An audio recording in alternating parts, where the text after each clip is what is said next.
আজকে ছানার একটা খুব সুস্বাদু রেসিপি বানাবো, যেটা নাকি রুটি পরোটার সাথে খেতে খুবই ভালো লাগবে। রেসিপিটা কিভাবে বানাই দেখতে থাকুন। রেসিপিটা বানাতে লাগছে এখানে দুখানা পেঁয়াজ কুচি কুচি করে কেটে নিয়েছি, এখানে আদা রসুন কাঁচা লঙ্কা বেটে নিয়েছি, এখানে 4টে রসুনের কোয়া আছে, একটু আদা আছে আর একটা কাঁচা লঙ্কা আছে।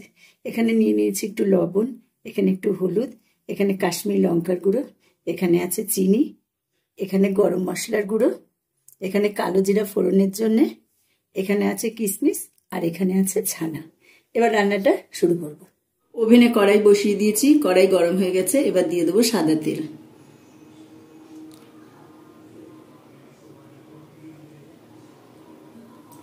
তেল গরম হয়ে গেছে, কালো জিরা দিয়ে দিচ্ছি।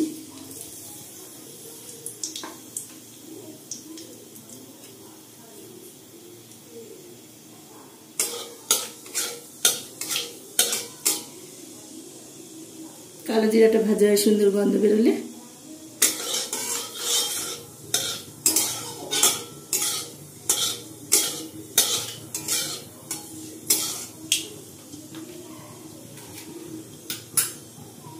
কালো জিরাটা ভাজা হয়ে সুন্দর গন্ধ বেরিয়ে গেছে, এবার দিয়ে দেবো কুচানো পেঁয়াজ।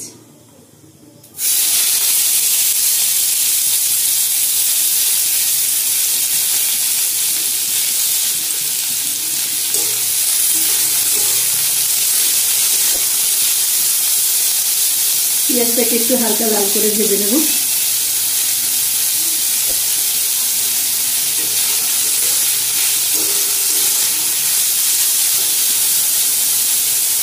পেঁয়াজ হালকা লাল করে ভেজে নিয়েছি, এবার এর মধ্যে দিয়ে দেব আদা রসুন বাটাটা।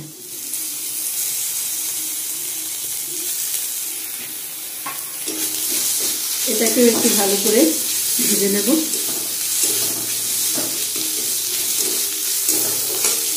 রসুন আর আদার কাঁচা গন্ধটা যাওয়ার অবধি একটু ভেজে নেব।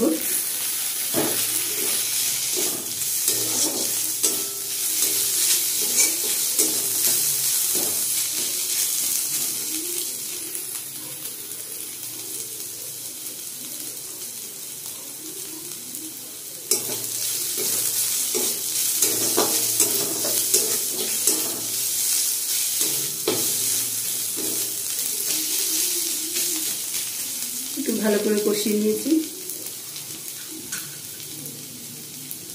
এবার দিয়ে দিচ্ছি লবণ, হলুদ গুঁড়ো, লঙ্কার গুঁড়ো, চিনি আর কিশমিশ।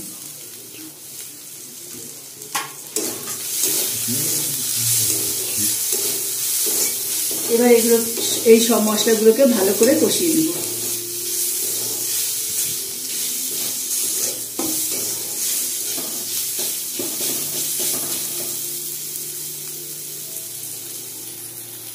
মশলা দিয়ে ভালো করে কষিয়ে নিয়েছি, এবার দিয়ে দেবো ছানা।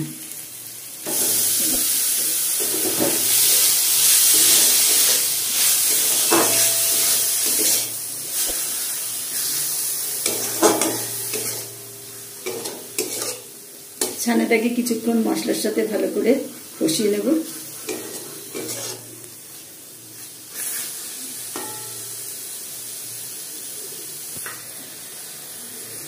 এটা রুটি পরোটা ছাড়াও পটলের ভেতরে দিয়ে পটলের দোরমাও বানাতে পারবেন আপনারা।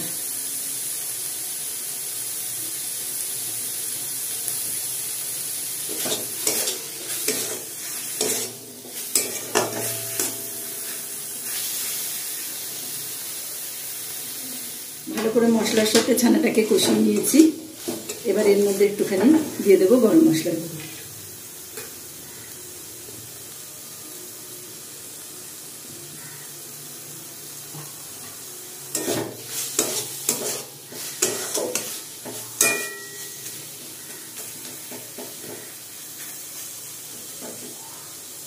ব্যাস, রান্নাটা আমার রেডি হয়ে গেছে, এবার নামিয়ে নেব।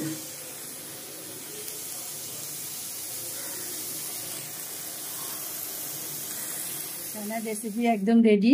রেসিপিটা যদি ভালো লেগে থাকে ভিডিওটাতে লাইক এবং শেয়ার, চ্যানেলটাকে সাবস্ক্রাইব করে দেবেন। আপনারা ভালো থাকবেন, সুস্থ থাকবেন, ধন্যবাদ।